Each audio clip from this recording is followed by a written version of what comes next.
ماذا لو أخبرتك أنك لست بحاجة لأن تكون على صواب دائما لتنجح؟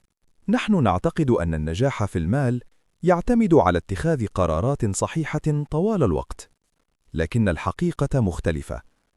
في الاستثمار وفي الحياة يكفي أن تكون على صواب مرات قليلة فقط، لكن هذه المرات تكون كبيرة جدا.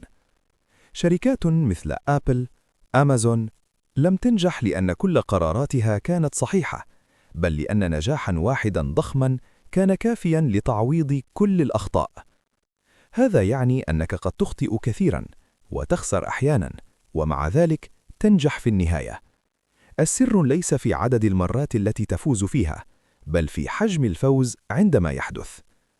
هذه فكرة من الفصل السادس من كتاب The Psychology of Money. ولو تريد فهماً أعمق، شاهد السلسلة على قناة Edify Reads في يوتيوب.